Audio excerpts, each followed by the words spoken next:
I paid $4,375 for our family Christmas. They left without me and called me controlling when I canceled the entire trip on Christmas Eve. I paid for 80% of our family's Christmas trip and performed all of the planning, yet everyone made their own travel plans and began their holiday without me. So I canceled all of my plans. I am 28, and I have always been the family planner and the one with the most consistent income among my siblings. My folks are retired and living on a fixed income. My older brother, Jason, 31, works in construction, but his work is seasonal, so money is difficult during the winter. My younger sister, Erin, 25, recently graduated from graduate school, so she is currently paying off loans and works part-time while looking for jobs. I work in technology and make a good living, so I've developed a habit of organizing family excursions and paying more than my fair share of expenses because I want us all to spend time together. And I know money is tight for everyone else.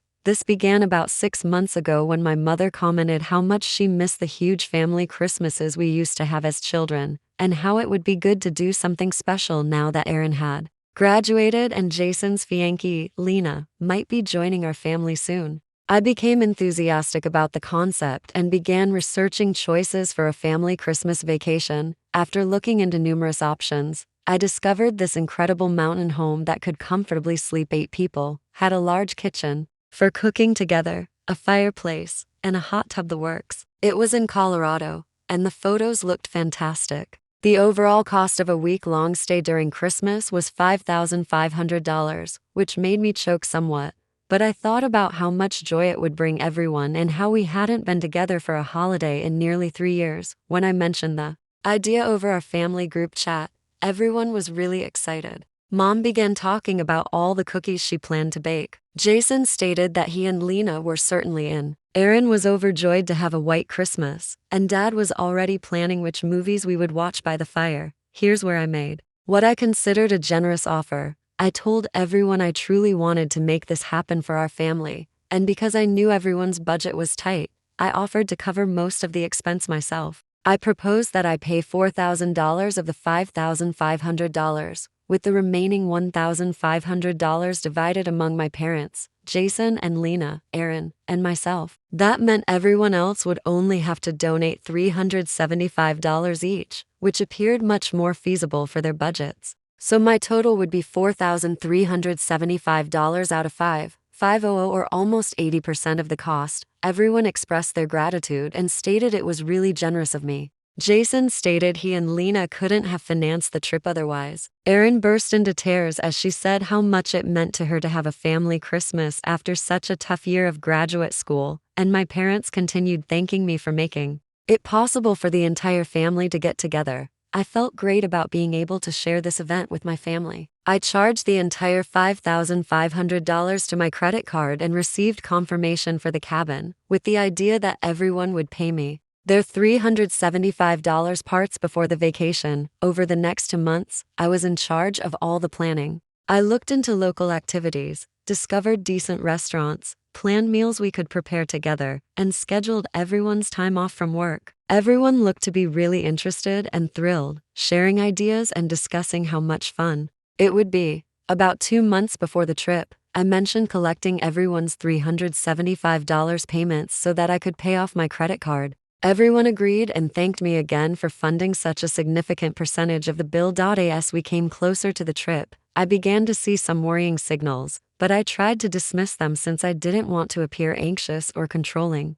About 3 weeks before we were supposed to leave, I asked everyone for $375. Jason explained that he and Lena were still putting the money together and asked if they could repay me after Christmas when he got his next major construction job. Erin explained that she had some unforeseen expenses and needed to pay me in installments over the next few months. My parents agreed to pay their half but asked if they could wait until after the trip because they had some medical issues that month. I was furious, but I didn't want to be the horrible guy who destroys Christmas for money, so I said fine, everyone could repay me after the trip. Even though it was just $375 per person, I believed they'd be fine eventually, and I didn't want to stress everyone out right before what was supposed to be a joyful family trip for which I was already paying the majority of the expenses. Then, about a week before the trip, the preparations began to take an unusual turn.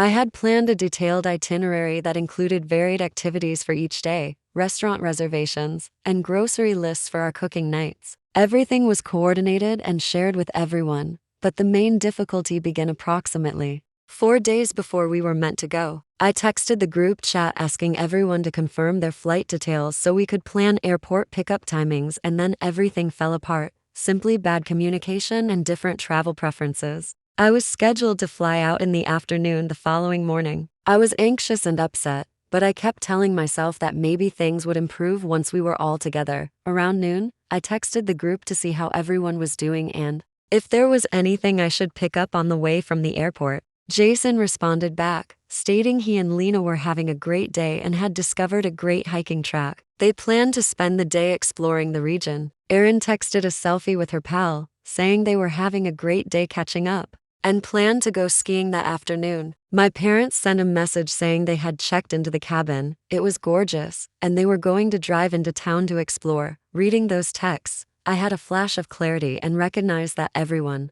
was already on their own holidays, utilizing the property I had paid $4,375 for as their base. Despite my significant financial commitment to making this family event possible, I would arrive at a place where everyone had already established their own routines and schedules that did not include me. I sat there, staring at my packed bag and printed flight card, and made a decision that I'm still not convinced was correct or wrong. I texted the group that I wasn't feeling well and couldn't make the trip. I told everyone I hoped they had a good time and that we could arrange something new. When they returned, my phone suddenly began ringing. Jason called first and was genuinely worried, asking if I was all right and if I needed anything. I told him I was feeling pretty bad and didn't want to travel. He suggested that was probably a good idea and that I should rest. Erin called next, saying she was sorry I wasn't feeling well and asking if she could help. I stated I needed to sleep it off. My parents contacted me that evening, and my mother was concerned about me being unwell alone.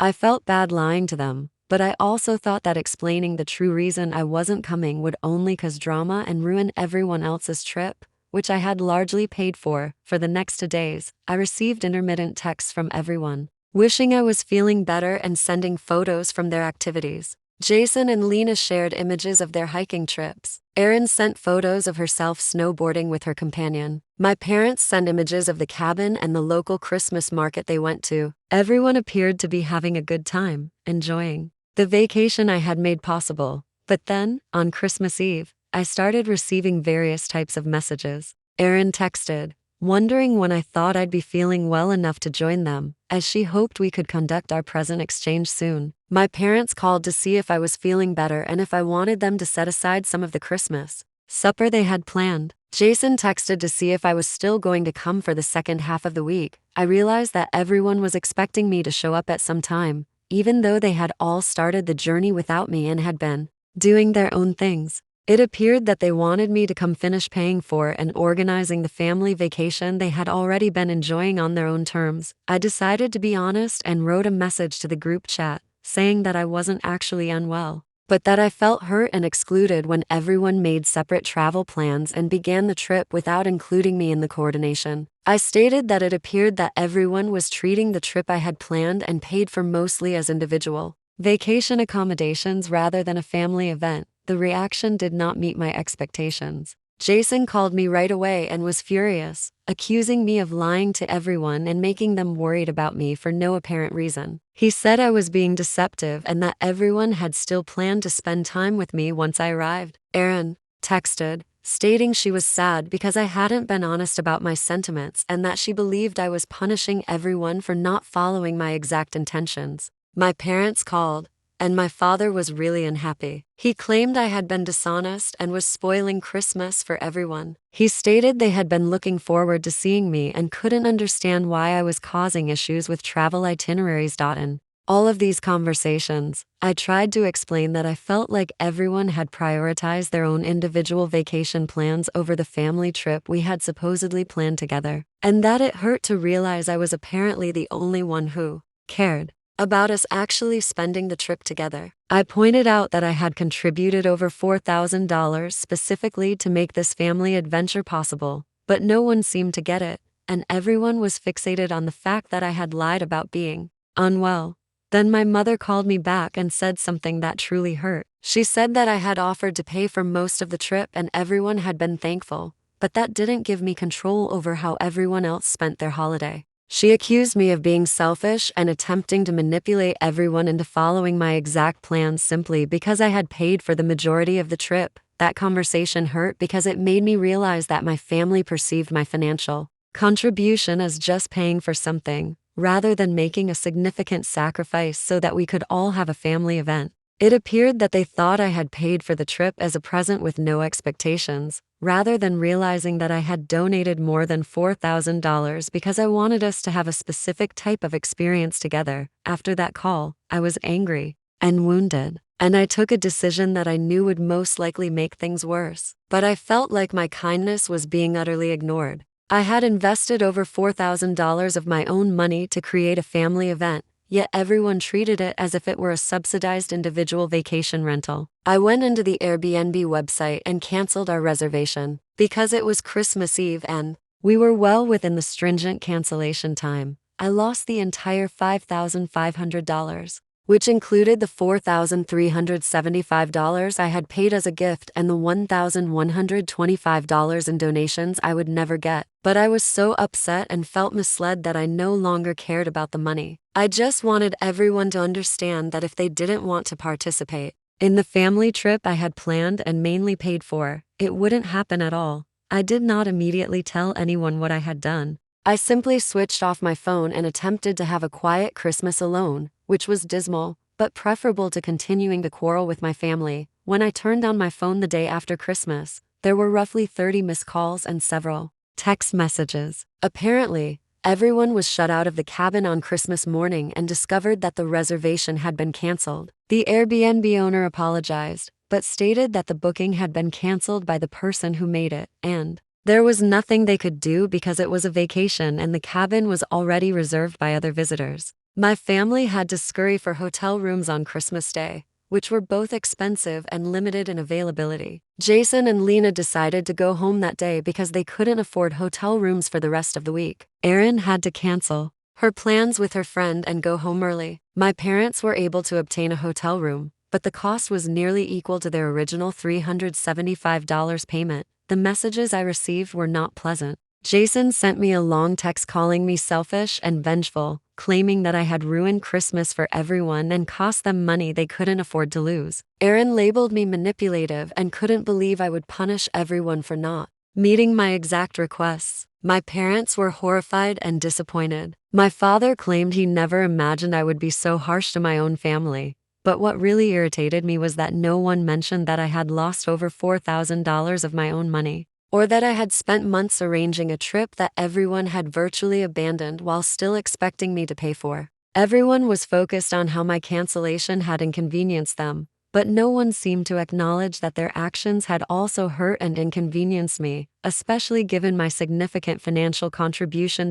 So, am I in a hole for doing this? Update. It's been almost a week since my last post, and I wanted to give everyone an update on what's been going on because the situation has become more confusing and I'm still processing everything. First, I'd like to respond to some of the comments on my initial post. Many people questioned why I didn't just talk to my family directly before canceling the trip, and in retrospect, I believe I should have been more vocal about my worries earlier in the process. I tend to avoid confrontation, so I was probably hoping that things would work out without me being the bad one who puts their foot down on plans. Several individuals also pointed out that I should have been more clear about my expectations when I first offered to pay for such a major amount of the vacation, which I believe is also valid criticism. I was attempting to be kind and allow everyone to participate, but I didn't adequately express that my generosity was linked to particular expectations about how the trip would proceed. Anyway, here's what has happened since I last updated. My mom contacted me the day after Christmas. I was expecting another heated conversation, but she was much calmer than usual. She stated that once they had all returned home and had time to reflect on what had occurred, she was beginning to comprehend my point of view more clearly. She added that as they were all racing to locate places to stay on Christmas morning, Jason made a remark about how they didn't have to follow my itinerary anymore, and that's when she realized something. Perhaps they were treating the trip differently. than I had anticipated. She stated that from my perspective, it appeared like everyone had taken advantage of my planning and big financial commitment while ignoring the family experience I was attempting to create. My mother also stated that she thought they had all gotten a little carried away with their individual ideas, losing sight of the reality that this was supposed to be a family trip, which I was partly supporting. She understood how upsetting it would be for me to see everyone make their own plans while expecting me to handle all of the planning and cover 80% of the costs. She asked if I would be willing to speak with my father because he was still unhappy about the money they had lost on the hotel, but she felt he needed to hear my side of the story. I agreed to talk with him, and the conversation was difficult but eventually beneficial. My father was still concerned about the financial impact, especially since they are on a fixed income, and the unexpected hotel bill was a major hardship for them. However, when I explained how I felt watching everyone make separate plans for the trip I had planned and donated over $4,000 to, he began to understand why I was so upset. He said he had no idea that their decision to take a different flight was part of a pattern that made me feel excluded from my own family holiday, which I had primarily paid for. He also stated that he had mistakenly thought of my financial contribution as just being generous, not realizing that I was making such a large amount, specifically because I wanted us to have a certain type of experience together. When he thought about it that way, he understood why it felt like everyone was taking advantage of my kindness. We discussed the cancellation, and I admitted that it was most likely an excessive reaction that I had when I was deeply wounded and upset. My father stated he wished I had discussed my worries with them before it got to that stage, but he understood why I felt severe action was the only way to attract everyone's attention after contributing so much money. By the end of that conversation, my father admitted that he wasn't pleased with the way things had turned out, but he recognized that everyone had contributed to the problem and that I hadn't just been trying to destroy everyone's Christmas for no reason. My interactions with Erin and Jason have become more difficult. Erin contacted me a few days after Christmas. She was still furious, but she was wounded rather than angry. She claimed she thought I had punished her for something she didn't realize she was doing wrong, and that if I had been more explicit about my expectations, she would have tried to meet them. I told Erin that I tried to express my concerns when everyone started making separate travel plans, but I felt that no one was listening or taking my concerns seriously, especially given how much I contributed monetarily. She remembered my being furious about the travel arrangements, but she didn't realize it was part of a larger problem with how everyone was handling the vacation. Erin also stated that she had been looking forward to meeting her buddy and had not considered how it might influence the trip's family dynamics. She stated she could understand how it would appear that she was favoring her friend over our family time, especially because I had put in so much effort to arrange and pay for the majority of the vacation. We ended the chat on a positive tone, with Erin apologizing for not being more attentive to my sentiments and expressing a desire to rebuild our friendship. She also offered to pay me the $375 she had initially committed to contribute, even if the trip did not take place, which I appreciated. Given that I had lost more than $4,000, Jason has been the most difficult to deal with. When he finally called, he remained angry and defensive. He maintained that he believed I had overreacted and that canceling the trip was vengeful and manipulative. He said that he and Lena had been looking forward to the trip for months and that I had spoiled it due to what he considered minor coordination concerns. I attempted to convey to Jason that it wasn't just about coordination, but also feeling like everyone had put their individual tastes over the family adventure we had planned together, which I was primarily supporting. I stated that when he and Lena decided to drive instead of fly, extend their trip into a road trip, make separate dinner reservations, and spend the majority of their time hiking together rather than with the family, it appeared that they were using the cabin I had paid $4,375 for as a base for their own romantic getaway rather than participating in a family trip. Jason became defensive, claiming that he had not known I expected him and Lena to spend every minute of the trip doing family activities, and that he assumed there would be time for both family and couple activities. He stated that he felt I was trying to control every element of everyone's trip. I told Jason that I wasn't attempting to micromanage everything, but that I had planned and paid for 80% of a family trip, and when everyone began making plans that excluded the rest of the family, It no longer seemed like a family trip. I told him that if he and Lena wanted to go on a romantic retreat, they should have planned and paid for it themselves rather than expecting me to finance their vacation while they ignored the family element. That conversation became heated, and Jason made some hurtful remarks about my controlling and manipulative behavior. He also stated that just because I made more money did not give me the right to control how others spend their time, which I believe missed the point of what I was trying to express. We concluded the call without resolving anything, and Jason hasn't contacted me since then. He also hasn't offered to pay anything towards the money I lost. After agreeing to donate $375, Lena texted me an apology for her role in the matter and expressed hope that we could work things out, but she also stated that she felt I had put Jason in an impossible position by asking him to pick between family time and relationship time. The financial position has also been a cause of stress. Since I canceled the vacation, I lost the entire $550 my $4,375 commitment plus the $1,125 in donations I would never get. Erin has volunteered to give me the $375 she had committed to contribute, even though the vacation did not happen, which I greatly appreciate. My parents have also offered to pay their $375 amount. While I understand it is a financial concern for them, Jason hasn't offered to pay anything, and when I mentioned it during our phone call, he argued that because I canceled the vacation, I should bear the financial penalties. He stated that he and Lena were willing to pay their half of the trip as scheduled, but they should not be required to pay for a vacation that I canceled. In what he described as a tantrum, Erin pointed out that because no one has paid me yet, it's as if I paid over $4,000 to teach everyone a lesson about communication and expectations, a quite pricey lesson. She is not mistaken about that. My mother has advised that we try to plan another family trip for spring break with greater